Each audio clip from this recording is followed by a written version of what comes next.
So hello students, welcome back. So in this lecture हम देखने वाले हैं कि मेथड ओवरलोडिंग क्या होता है जावा में। ओके, तो ये जो भी टॉपिक है वो आपको इंटरव्यू में भी पूछा जाता है कि मेथड ओवरलोडिंग एंड ओवरराइडिंग में क्या डिफरेंस है, और for your theory exam also this topic is very very important. Okay, आप कोई भी इंटरव्यू दो, आप सॉफ्टवेयर टेस्टिंग के ऊपर अगर आप इंटरव्यू दे रहे हो या फिर जावा डेवलपर के लिए इंटरव्यू दे रहे हो, तो ये question the difference between method overloading and overriding is compulsory, वो पूछा ही जाता है। ओके, सो इसको थियोरेटिकली प्लस प्रैक्टिकली समझने की बहुत जरूरत है। तो इस पर्टिकुलर लेक्चर में I am going to tell you what is method overloading, okay, and how we are going to use this method overloading in our program. Also what is the need of overloading, ये method overloading करना क्यों है। okay? ये सारी चीजें हम क्या करने वाले हैं इस पर्टिकुलर लेक्चर में देखने वाले हैं। ओके, और एट लास्ट मैं आपको ये भी बताऊंगी कि आपको थियरी पेपर में किस तरीके से इस क्वेश्चन का आंसर लिखना होता है। ठीक है, so let's talk about the definition of method overloading. So method overloading in Java is the ability to define multiple methods within the same class that share the same name but have different parameter list. Okay, तो method overloading क्या है, ये एक ability है। okay? जहाँ पे क्या होता है, multiple methods define होते हैं एक same class में। okay? Class A B C एक ही मेरा क्लास है और इसके अंदर मैं क्या कर रही हूँ, मल्टीपल मेथड्स को डिफाइन कर रही हूँ। ओके, लेकिन उन मेथड्स का नाम क्या रहेगा, सेम नेम रहेगा। Okay, for example add is the name of the method, then again दूसरी मेथड का भी नाम ऐड रहेगा, तीसरी मेथड का भी नाम क्या रहेगा, ऐड रहेगा। लेकिन चेंज डिफरेंस किस में होगा, नंबर ऑफ पैरामीटर्स में और रिटर्न टाइप में। ओके, किसी का वॉइड हो सकता है, किसी का इंट हो सकता है, राइट, किसी का फ्लोट हो सकता है, और यहाँ पे नंबर ऑफ पैरामीटर्स क्या होंगे, अलग होंगे। ओके, फॉर एग्जांपल यहाँ पे इंट ए इंट बी है, यहाँ पे इंट ए बी सी है, यहाँ पे int a b c d है। ओके, तो यहाँ पे क्या है, नेम क्या है, सेम है, मेथड का नेम सेम है, लेकिन डिफरेंस किस में है, नंबर ऑफ पैरामीटर्स में और रिटर्न टाइप में। नंबर ऑफ पैरामीटर किसी में 2 हो सकते, किसी में 3 हो सकते, किसी में 4 हो सकते। Also the sequence, for example किसी एक मेथड में क्या है, इंट पहला है, इंट ए, उसके बाद फ्लोट बी, ओके, स्ट्रिंग सी, और किसी दूसरी मेथड में सेम नेम होगा मेथड ओवरलोडिंग में, तो स्ट्रिंग सी पहले है, देन इंट ए पहले है, okay, and then float b है। अगर इस तरीके से है तो भी ये क्या होगा, मेथड ओवरलोडिंग होगा। तो आपको याद क्या रखना है कि मेथड ओवरलोडिंग क्या है, सेम क्लास में सेम नेम की मल्टीपल मेथड्स अवेलेबल रहेंगी, लेकिन डिफरेंस किस में होगा, उनके नंबर ऑफ पैरामीटर्स में डिफरेंस है और उनके रिटर्न टाइप में डिफरेंस है। ओके, तो ये होगी आपकी डेफिनेशन ऑफ मेथड ओवरलोडिंग। उसके बाद it is one of the key concept in polymorphism. Okay, तो पॉलीमॉर्फिज्म एक अलग से चैप्टर ही है। तो पॉलीमॉर्फिज्म मतलब क्या, one thing in different forms, okay, और one thing in many forms. तो जैसे कि ऐड मेथड एक ही है तो वो उसके फॉर्म्स अलग अलग है। तो इसके 2 टाइप्स होते हैं, static polymorphism and dynamic polymorphism. तो मेथड ओवरलोडिंग जो आता है वो किस कैटेगरी में आता है, स्टैटिक पॉलीमॉर्फिज्म में आता है। और जैसे कि मैंने उसका कंपेटिटर बोला, जो भी मेथड ओवरराइडिंग है वो आता है डायनामिक पॉलीमॉर्फिज्म में। तो ये पॉलीमॉर्फिज्म जब हम पढ़ेंगे तब डिटेल में होगा कि इसको स्टैटिक पॉलीमॉर्फिज्म क्यों बोला गया है और मेथड ओवरराइडिंग को डायनामिक पॉलीमॉर्फिज्म क्यों बोला गया है। So I will explain you in detail, okay, in polymorphism chapter. For now we are focusing on method overloading. Okay, तो again point to be noted, same method name है, all overloaded method must have the same name. Okay, method के नाम क्या होने चाहिए, same होने चाहिए। तो उनके पैरामीटर्स में बस डिफरेंस हो सकता है या फिर उनके रिटर्न टाइप में भी डिफरेंस हो सकता है। So different parameters, overloaded method must differ in their parameter list. The difference can be different number of parameters, then different types of parameters and different sequence of parameters.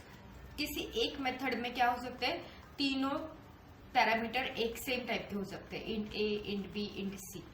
किसी एक method में नाम तो same रहेगा, float parameter रह सकते हैं, float ए, float B, float सी। Number same है, यहाँ पे तीनों है, ऊपर भी 3 है, नीचे भी 3 है, लेकिन उनका क्या है, पैरामीटर अलग अलग है। Again it is an example of overloading. Okay. Different number इसी में 3 है और इसमें फॉर एग्जांपल 4 होते, फ्लोट डी भी हमने ऐड कर लिया फॉर एग्जांपल, तो ये भी एग्जांपल है मेथड ओवरलोडिंग का। ओके। और डिफरेंट सीक्वेंस ऑफ पैरामीटर, जैसे कि मैंने बोला 2 इंटीजर है, दो फ्लोट है एक में। ओके। तो दूसरे केस में 2 पहले फ्लोट आ सकते, दूसरे उसके बाद 2 इंटीजर भी आ सकते। That could be the example of your method overloading. Okay. Again return type doesn't matter. The return type of the overloaded methods can be different, but it cannot be the sole distinguish factor. Okay, same भी रह सकता है, int यहाँ पे क्या है, अलग अलग पैरामीटर लिस्ट है, तो ये भी क्या है, एग्जाम्पल है मेथड ओवरलोडिंग का। ओके, तो वो डिफरेंट भी हो सकता है या फिर सेम भी हो सकता है। Then compile time polymorphism, method overloading is resolve during compile time and it is sometimes referred as static polymorphism. जैसे कि मैंने अभी बोला कि ये रिजॉल्व कब होता है, एट कंपाइल टाइम ही कंपाइलर वो क्या करता है, रिजॉल्व कर देता है कि कौन कौन से मेथड से, उनके डिफरेंट पैरामीटर्स क्या है, उनका कौन सा कॉल किसको जा रहा है, तो ये सारा कब रिजॉल्व होता है, एट कंपाइल टाइम होता है, इसीलिए उसको क्या बोलते हैं, कंपाइल टाइम पॉलीमॉर्फिज्म या फिर स्टैटिक पॉलीमॉर्फिज्म भी बोलते हैं। ओके, तो अभी ओवरलोडिंग की क्या जरूरत है, ये सब क्यों करना है, एक ही मेथड का नाम रखना है, उसके अंदर पैरामीटर्स डिफरेंट रखने हैं, रिटर्न टाइप डिफरेंट रखना है, क्यों करना है सब। ओके, तो इसके कुछ रीजंस है। तो पहला है रीडेबिलिटी एंड कन्वीनियंस। तो मेथड ओवरलोडिंग अगर आपने यूज किया तो ये आपको अलाउ करता है to use same method name for different task that logically belong together. Okay, मतलब मैंने क्या बोला, एडिशन ही करनी है, लेकिन मुझे कभी 2 नंबर्स की करनी है, ओके, कभी मुझे 3 नंबर्स की करनी है, 1 2 3 1 2 3 1 2, ओके, कभी मुझे 4 नंबर की करनी है। लॉजिक क्या है, एडिशन करना, लेकिन मेरा पैरामीटर्स लिस्ट अलग अलग है। फर्स्ट एक मेथड में मुझे 2 ही नंबर की करनी है, दूसरे मेथड में 3 नंबर की करनी है, चौथे मेथड में मुझे 4 नंबर की करनी है। ओके, तो ये क्या करता है कि पर्पस तो एडिशन का ही है, तो नाम आप सेम रखोगे और लेकिन पैरामीटर्स क्या होंगे, फिर डिफरेंट रहेंगे। तो ये आपके कोड को रीडेबल बनाता है, ओके, कन्वीनियंट बनाता है और आपका code cleaner and more readable दिखता है। उसके बाद का जो भी रीजन है वो है code reusability. So you don't need to come up with new names for method that perform similar functions with different types of arguments. तो अभी आपको जैसे भी मैंने बोला कि लॉजिक एक ही है, करना तो एडिशन ही है, लेकिन डिफरेंट टाइप्स की, कभी मुझे इंटीजर की करनी है एडिशन, कभी मुझे फ्लोट की करनी है, ओके, कभी मुझे 3 नंबर्स की करनी है, कभी मुझे 4 नंबर्स की करनी तो एडिशन ही है, तो मुझे क्यों मैं अलग अलग नाम रखूँ उस फंक्शन का। ओके, इसीलिए आपको मेथड ओवरलोडिंग यूज करना जरूरी है। एंड थर्ड टाइप या फिर थर्ड रीजन है to use method overloading is that it enables a class to perform operation based on different inputs without requiring many method names. many method names रखोगे तो complexity बढ़ेगी, ये कौन सा method है, ये किसके लिए है, लेकिन अगर सेम मेथड नेम रखोगे और डिफरेंट पैरामीटर लिस्ट रखोगे तो आपको पता चलेगा ये लॉजिक एडिशन का ही है, ये चारों फंक्शन मेरे एडिशन ही परफॉर्म कर रहा है, लेकिन बस डिफरेंट पैरामीटर्स उससे चाहिए या फिर डिफरेंट डेटा टाइप्स के वेरिएबल्स उसको चाहिए। ओके, तो ये हो गया रीजन कि आपका कोड रीयूजेबल दिखता है, आपका कोड रीडेबल होता है, आपका कोड कन्वीनियंट होता है, आपके कोड में फ्लेक्सिबिलिटी है। फॉर एग्जांपल अभी मेरे पास 3 मेथड से, एक मेथड 2 नंबर्स की एडिशन कर रहा है, दूसरी मेथड 3 नंबर की कर रहा है और तीसरी मेथड 4 नंबर की कर रहा है। अभी मुझे और एक ऐड मेथड ऐड करना है जो मुझे 5 नंबर की एडिशन करके दे। ओके, तो ये फ्लेक्सिबिलिटी है मेरे पास कि मुझे बस एडिशन का एक मेथड ऐड करना होता है और मैं नंबर ऑफ पैरामीटर्स डाल के एडिशन का लॉजिक लिख के वो मेथड कंप्लीट कर सकती हूँ। Okay, this is what your method overloading. तो पॉइंट्स टू नोट क्या है कि मेथड ओवरलोडिंग का डेफिनेशन क्या है। सेम क्लास में मल्टीपल मेथड्स को आपको यूज करना होता है, लेकिन उसका नाम क्या है, सेम रखना है। उसकी पैरामीटर लिस्ट क्या हो सकती है, डिफरेंट हो सकती है। उसका रिटर्न टाइप भी क्या हो सकता है, डिफरेंट हो सकता है। ये उसकी डेफिनेशन है। ओके, उसके बाद क्या याद रखना है कि क्यों जरूरी है। ओके, मेथड ओवरलोडिंग करना क्यों जरूरी है, क्या बेनिफिट्स है उसके, ये चीज आपको याद रखना है। और एक एग्जाम्पल के साथ अगर आप एक्सप्लेन करोगे प्रॉपर तो it will be good, you will get good marks. तो यहाँ पे मैंने एग्जाम्पल लिया है, कैलकुलेट एरिया नाम के एक मेथड मुझे लिखना है। ओके, सो क्या करेंगे इस एग्जाम्पल में हम, we will use method overloading to calculate the area of different shapes. मुझे क्या करना है, डिफरेंट शेप्स है, फॉर एग्जाम्पल सर्कल है, रेक्टेंगल है, स्क्वायर है, इनके मुझे क्या करना है, एरियाज फाइंड आउट करने हैं। मुझे कभी सर्कल का करना है, कभी रेक्टेंगल का करना है, कभी स्क्वायर का, तीनों का मुझे क्या करना, फाइंड एरिया फाइंड आउट करना। तो मैं एक ही नाम रखूंगी उसका, कैलकुलेट एरिया, राइट। तो इसी मेथड को मैं क्या करूंगी, ओवरलोड करूंगी। नेम ओवरलोड करना मतलब क्या, नेम सेम रखना, बस पैरामीटर का क्या होगा, पैरामीटर लिस्ट अलग अलग रहेगी, ओके। और ये अलग अलग मेथड अलग अलग शेप्स का एरिया फाइंड आउट करके मुझे देगी, ठीक है। So let's create a class कि किस तरीके से हम इस प्रोग्राम को लिख सकते हैं। तो यहाँ पे मैंने एक एग्जांपल लिया है, क्लास शेप है, ओके, उसको ओपन किया। नाउ एक पहला मेथड मैंने लिखा कैलकुलेट एरिया, ओके, जो कि मुझे क्या करेगा, सर्कल का एरिया फाइंड आउट करके देगा। तो public double calculate area double radius, okay. Return type क्या है, डबल है, और जो रेडियस होगी वो भी मैं क्या कर रही हूँ, डबल में ले रही हूँ, ओके। तो रिटर्न में मुझे क्या करना है, math.py मतलब आपका 3.14, ये भी डायरेक्टली आप लिख सकते हो इंस्टेड ऑफ दिस math.py। आपको अगर नहीं पता है तो आप डायरेक्टली 3.14 देन रेडियस की जो भी वैल्यू होगी into radius, okay.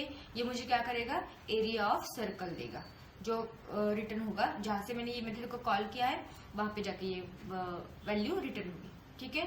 Now next जो है calculate area of rectangle, okay. Second method में मुझे क्या करना है, रेक्टेंगल का एरिया कैलकुलेट करना है। तो मुझे पता है रेक्टेंगल के एरिया के लिए मुझे क्या चाहिए, लेंथ चाहिए, विड्थ चाहिए। जो प्रीवियसली मुझे बस चाहिए था रेडियस, एक ही पैरामीटर की जरूरत थी। तो calculate the circle area of circle. अभी रेक्टेंगल क्या है मेरा, दूसरा शेप है, तो लेंथ एंड विड्थ मुझे चाहिए। तो अगेन मेरा फॉर्मूला क्या होगा, length into width, return length into width, मतलब ये कैलकुलेशन परफॉर्म होके जहां से हमने ये फंक्शन को कॉल किया था वहां पे जाके ये वैल्यू रिटर्न होगी, ओके। इसका भी रिटर्न टाइप क्या है, डबल है, और इसके पैरामीटर कितने हैं, 2 पैरामीटर्स है। डेटा टाइप सेम है, डबल, बट पैरामीटर का जो नंबर है वो क्या है, 2 नंबर है, ठीक है।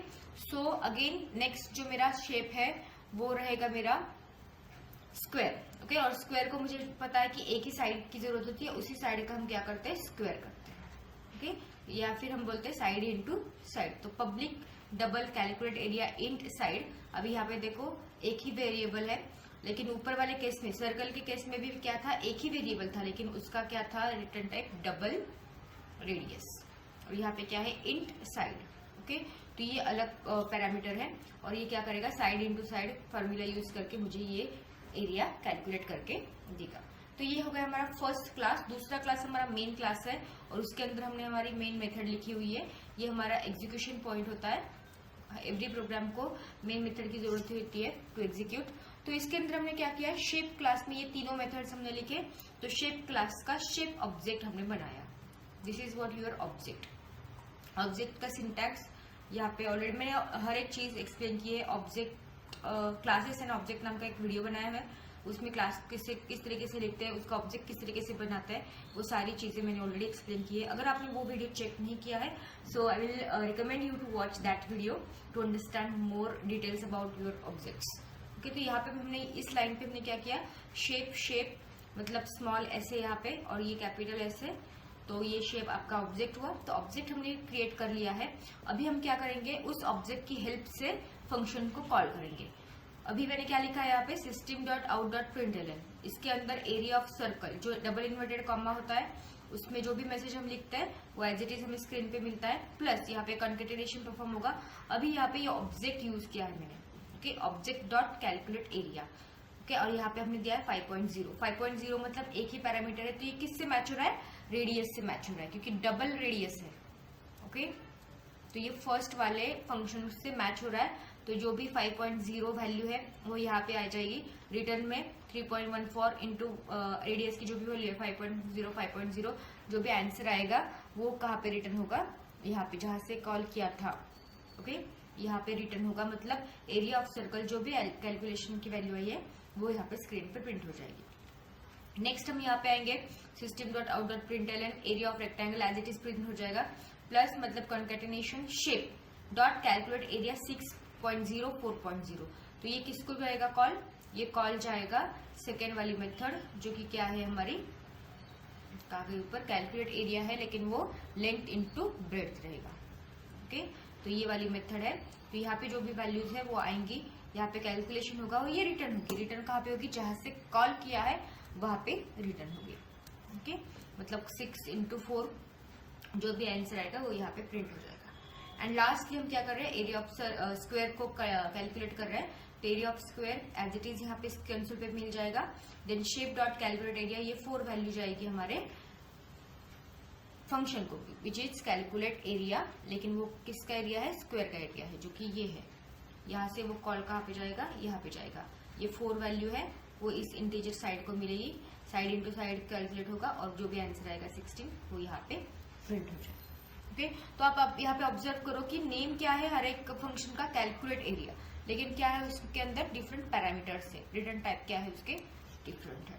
तो ये area of circle, area of rectangle and area of square हमने यहाँ पे कैलकुलेट किया है। In this way you have to write the answer for your question कि मेथड ओवरलोडिंग का डेफिनेशन क्या है, कौन से पॉइंट्स का ध्यान रखना होता है कि मेथड का नेम सेम रखना चाहिए, उसमें डिफरेंट पैरामीटर्स यूज होने चाहिए। ओके, उसके बाद रिटर्न टाइप का क्या जो भी सीक्वेंस है, या फिर हम बोल सकते हैं कि सेम रखना चाहिए या फिर नहीं रखना चाहिए। देन कंपाइल टाइम पॉलीमॉर्फिज्म के अंदर ये क्यों आता है, ये सारी चीज आपको एक्सप्लेन करनी है प्रॉपरली। देन अगर आपको अच्छे से लिखना आएगा कि क्या नीड होगी मेथड ओवरलोडिंग, तो या आप अच्छे से, मतलब प्लस पॉइंट है ये, bonus point, it will give you bonus point कि क्यों जरूरत है, क्या क्यों नीड है इसकी मेथड ओवरलोडिंग की। और उसके बाद एक अच्छा सा एग्जांपल लिख के आपको प्रॉपर उस एग्जांपल को एक्सप्लेन करना है। Okay, so in this way you can write an answer for method overloading. और ये आपको हमेशा याद रखना है, not for only this theory exam but interview में भी ये पूछा ही जाता है, 100% पूछा जाता है। अगर अपन जावा का या भी जावा का कोई भी इंटरव्यू दोगे तो method overloading and method overriding क्या डिफरेंस है दोनों में, वो आपको पूछा ही जाता है। Okay, so in next video we will see what is method overriding. Thank you for watching.